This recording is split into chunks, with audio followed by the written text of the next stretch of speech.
এই রকম খেলা খেলে যাতে শরীরের কোনো উপকার নাই। ম্যাচ সেটা তো হারাম। কোনো ওলামা আজ পর্যন্ত জন্মায়নি এই ফতোয়া দিবে যে ম্যাচ হালাল। যদি কোনো মানুষ এইরকম খেলা খেলে, বসে বসে ফালতু সময়টাকে অপচয় করে, সময়ের মূল্য না দেয়, কেউ যদি এরকম খেলা খেলে, পবিত্র হাতটাকে শুকরের রক্ততে ডুবিয়ে নাপাক করে দিল। নাউজুবিল্লাহ। এত জঘন্য কাজে আমরা জড়িয়ে আছি, তবু আমরা কেউ কিছু বলি না। যুবক, তুমি তোমার হাতটাকে নষ্ট করেছো, শুকরের রক্ততে ডুবিয়ে নাপাক করে দিয়েছো। এই বডি আপনার আর জান্নাতে যাবে না, এই বডি জাহান্নামে যাবে। রাসূল বলেছেন, লা ইয়াদখুলুল জান্নাতা জাসাদুল গুজিয়া বিল হারাম। যে বডি হারাম দিয়ে তৈরি, ও বডি জান্নাতে যাবে না, ওই বডি জাহান্নামে যাবে, জাহান্নামের আগুনে খাবে। তাহলে তুমি এই অন্যায় কাজ থেকে ফিরে আসো, সময় এখনো হয়েছে, সময় এখনো আছে। আল্লাহ রাসূল বললেন, প্রথম নম্বর ইমামুল আদিল। প্রথম নম্বর যারা নাই পরায়ণ শাসক, তাদেরকে আল্লাহ রাব্বুল আলামিন আরশে আজিমের নিচে জায়গা দিবেন। দ্বিতীয় নম্বর, আমার সময় কাছে আসছে, দ্বিতীয় নম্বর কথাটা বলে আমি শেষ করে দিব। আল্লাহর নবী বলছেন, দ্বিতীয় নম্বর, হে আমার উম্মতের দলেরা, দ্বিতীয় নম্বর যাদেরকে আল্লাহ নিজের আরশে আজিমের নিচে জায়গা দিবেন, যারা ওই দিন ওই আরশে আজিমের ছায়াতলে জায়গা পাবে, তার দুই নম্বর ব্যক্তি হচ্ছে ও শাবুন নাশা ফি ইবাদাতিল্লাহ। যারা যুবক বয়সটাকে আল্লাহর পথে ব্যয় করেছে, যৌবনটাকে ইবাদতে লাগিয়েছে। কিরকম? এই যুবক, তোমার তো এখন শরীর সুস্থ আছে, তোমার যৌবন বয়স, তুমি যদি চাও এখন তোমার দ্বারা সবকিছু সম্ভব। ও ভাইরা আমার, মাওলানা সাহেব, হাবিব সাহেবেরা প্রতিদিন জুমায় খুতবা দেয়, কি বলে? ও ভাই, নফল সিয়াম, নফল ইবাদত গুলোর অনেক মূল্য, অনেক ফজিলত আল্লাহ রাব্বুল আলামিন দিয়েছে। বিশেষভাবে তোমরা বৃহস্পতিবার, সোমবার রোজা রাখো, সিয়াম পালন করো, তাহলে কি হবে? ওই দিন তোমাদের বাৎসরিক রিপোর্ট গুলো ফেরেশতারা আল্লাহর কাছে গিয়ে পৌঁছে দেয়। ওই দিন যদি তুমি রোজা অবস্থায় থাকো, তাহলে আল্লাহ তোমার প্রতি সন্তুষ্ট হয়ে যাবে, আল্লাহ তোমার প্রতি খুশি হয়ে যাবে, তোমার গুনাহটাকে মাফ করে দিবে, আল্লাহ তোমাকে জান্নাতে দেবে।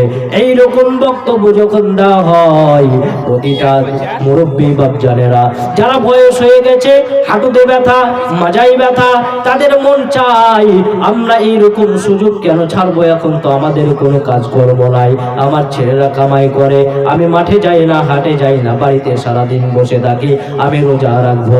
কিন্তু যুবক বন্ধু শোনো, এখন ওই মুরব্বী বাপজানের গ্যাসের প্রবলেম, সুগারের প্রবলেম, এইরকম বেমারে আক্রান্ত হয়েছে, দিনের বেলায় তাকে ঘন ঘন খাবার খেতে হয়, দিনের বেলায় তাকে পানি পান করতে হয়। যদি এগুলো না করে, তাহলে তার রোগটা এমন ভাবে বেড়ে যাবে, সে আর চলতে পারবে না, শরীর সত্তর করে কাঁপবে। এই জন্য সেই নফল সিয়াম গুলো পালন করতে পারে না। রাত্রি বেলায় তাহাজ্জুদের নামাজে দাঁড়িয়ে থাকতে হবে অনেকক্ষণ, কোরআন মাজিদ তেলাওয়াত করতে হবে, কিন্তু তার মন চাই আমি রাত্রি বেলায় বিছানা থেকে উঠে গিয়ে কোরআন মাজিদ তেলাওয়াত করব, তাহাজ্জুদের নামাজ পড়ব। ও যুবক বন্ধু, তার মন চাই, কিন্তু তার মন চাইলে হবে কি? তার শরীর এখন সাথ দেয় না, তাদের অনেক বেমার এখন শরীরে আক্রান্ত হয়ে আছে, শরীরে অনেক রকমের অসুখ হয়েছে, এখন উঠতে পারে না, ভালো করে বসতে পারে না, এখন ভালোভাবে ইবাদত করতে পারে না। ও যুবক, আল্লাহ তোমাকে সময় দিয়েছে। আল্লাহর নবী বলছেন, শোনো, আল্লাহ রাব্বুল আলামিন প্রতিটা মানুষকে দুইখানা নিয়ামত দিয়েছে। কি? আল্লাহ রাব্বুল আলামিনের নবী বলছেন, নিয়ামাতানি মাগবুনুন কাসীরুন ফীহিমা। আল্লাহ রাব্বুল আলামিন প্রতিটা মানুষকে দুইখানা নিয়ামত দিয়েছে। এই দুইখানা নিয়ামতকে মানুষ সঠিকভাবে কাজে লাগাতে পারে না। তার প্রথম নাম্বার নিয়ামত আমরা সঠিকভাবে ব্যবহার করি না। আল্লাহর নবী বলছেন, প্রথম নম্বর নিয়ামত আসসিহা, শারীরিক সুস্থতা। সুস্থতা এখন আল্লাহ আমাকে দিয়েছে, এখন আমি তরতাজা একজন নওজোয়ান, আমি এখন যেই রকম খুশি যেই রকম করে আল্লাহর ইবাদত করতে পারবো, সারা রাত দাঁড়িয়ে দাঁড়িয়ে কোরআন মাজিদ তেলাওয়াত করে তাহাজ্জুদের নামাজ পড়তে পারবো, কোনো অসুবিধা হবে না। সপ্তাহের মধ্যে আমি 2 দিন 3 দিন রোজা রোজা রাখতে পারবো, নফল সিয়াম পালন করতে পারবো, কোনো অসুবিধা হবে না। ও যুবক বন্ধু, আল্লাহর নবী বলছেন প্রথম নম্বর নিয়ামত আসিহা, শারীরিক সুস্থতা। জৈবন আল্লাহ আপনাকে আমাকে এখন দিয়েছে। এই জৈবন বয়সটাকে যদি আল্লাহর কথা ব্যয় না করে, আমরা যদি নামাজ না পড়ে, আমরা যদি সিয়াম পালন না করি, এখন আমরা জেনার কাজে, এখন আমরা জুয়ার কাজে, অন্যায় কাজে যদি লেগে থাকি, ও যুবক তোমাকে বলি ভালো করে শুনে নাও, আল্লাহর নবী বলছেন শুনে নাও, আল্লাহ রাব্বুল আলামিন কাল কিয়ামতের মাঠে ওই আদম সন্তানদেরকে, প্রতিটা আদম সন্তানের ব্যাপারে বলছেন আল্লাহ রাব্বুল আলামিন কাল কিয়ামতের মাঠে আদম সন্তানকে 5টি প্রশ্ন করবেন। 5টি প্রশ্নের একটি প্রশ্নের উত্তর যতক্ষণ পর্যন্ত না দেবে, ততক্ষণ পর্যন্ত আল্লাহ রাব্বুল আলামিন তাকে এক পা আগে হতে দেবে না, এক পা পিছনে হতে দেবে না। কি 5টা প্রশ্ন? সেই 5টা প্রশ্নের মধ্যে আল্লাহ রাব্বুল আলামিন বলছেন 5টা নম্বরের মধ্যে 1 নম্বর হচ্ছে আনু উমরিহি। প্রথম নম্বর প্রশ্ন আল্লাহ করবেন, হে বান্দা, তোমাকে পৃথিবীর বুকে আমি আল্লাহ 60 বছর, 70 বছর, 50 বছর হায়াত দিয়ে তোমাকে পৃথিবীর বুকে পাঠিয়েছিলাম। পৃথিবীতে গিয়ে তুমি কি করলে? কিভাবে তোমার যৌবন বয়সটাকে পার করলে? বৃদ্ধ বয়সটাকে কিভাবে পার করলে? তুমি আমার কাছে তোমার সমস্ত জীবনের হিসাবটা বুঝিয়ে দাও। যদি তুমি বুঝিয়ে না দিতে পারো, আল্লাহ তোমাকে আগাতে দিবে না। সেই দিন আপনার কি হবে, আমার কি হবে? আল্লাহর নবী এই জন্য বলছেন আন উমরিহি। প্রথম নম্বর প্রশ্ন আল্লাহ রাব্বুল আলামিন করবেন আন উমরিহি, তোমার সারা জীবনের হিসাবটা তুমি আমাকে বুঝিয়ে দাও। সারা জীবনের হিসাব বুঝাও। যদি আপনি জীবনে ভালো কাজ না করেন, তাহলে আল্লাহকে কি বুঝাবেন, কি বলবেন আল্লাহকে? দ্বিতীয় নম্বর আল্লাহর নবী বলছেন আন উমরিহি ফিমা আবলা ওয়া আন শাবাবিহি। আল্লাহ রাব্বুল আলামিন নবী বলছেন দ্বিতীয় নম্বর প্রশ্ন করা হবে আদম সন্তানকে। কোন সন্তানগুলোকে, কোন মানুষগুলোকে দ্বিতীয় নম্বর প্রশ্ন করা হবে? নবী আমার বলছেন শুনে নাও, ওই মানুষগুলোকে প্রশ্ন করা হবে, ওই যুবকগুলোকে প্রশ্ন করা হবে যারা নিজের যৌবন বয়সটাকে এমন ভাবে তারা কি করেছিল, যৌবন বয়সটাকে তারা এমন হাসি ঠাট্টা মজাক দিয়ে যুবকেরা নিজের যৌবনটাকে পার করে দিয়েছিল।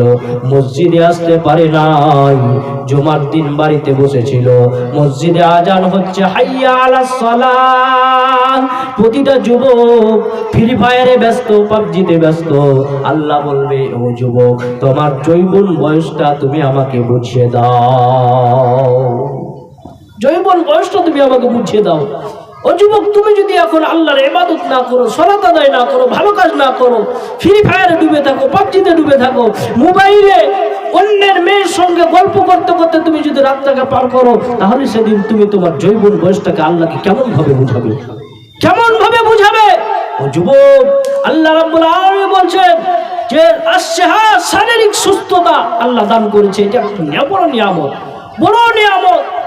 সুস্থ মানুষ আল্লাহকে ডাকে না।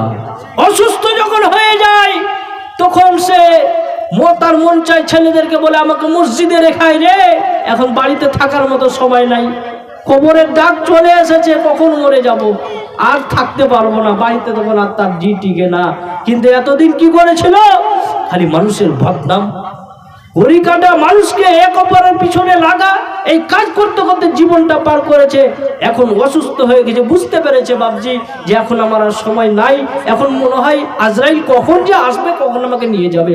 তখন বলছে আমাকে মসজিদে রেখে আয়, আমার নামে অমুক জায়গাতে তুমি সাদকা করে এসো, এ করো সে করো, এরকম করে ছেলেরাকে বোঝাচ্ছে। কিন্তু যখন যৌবন বয়স ছিল, যখন তার শরীর চলতো, সেখানে মাস্তানি দেখে বানিয়েছিল, অহংকারের সঙ্গে মাটিতে পা পেরেছিল, মানুষকে মানুষ বলে গণ্য করেনি।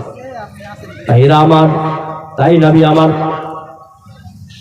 নবী আমার বলছেন শুনো ও যুবকের দল, আল্লাহ রাব্বুল আলামিন ওই দিন তোমাদেরকে, যারা যৌবন বয়সটা আল্লাহর কাজে ব্যয় করেছো, সেই দিন আল্লাহ রাব্বুল আলামিন করবেন কি, তোমাদেরকে আল্লাহ নিজের আরশে আজিমের তলে জায়গা দিবেন। তোমার আর কোনো রকম টেনশন থাকবে না, তুমি কোনো রকমের তোমার চিন্তা থাকবে না।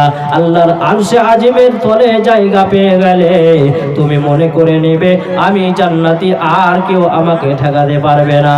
আর যদি তুমি সেখানে গিয়ে ফেল পড়ে যাও, তাহলে তুমি ভেবে নিবে আমার কপাল খারাপ, আমি আর কোনো জায়গায় পাশ হতে পারবো না।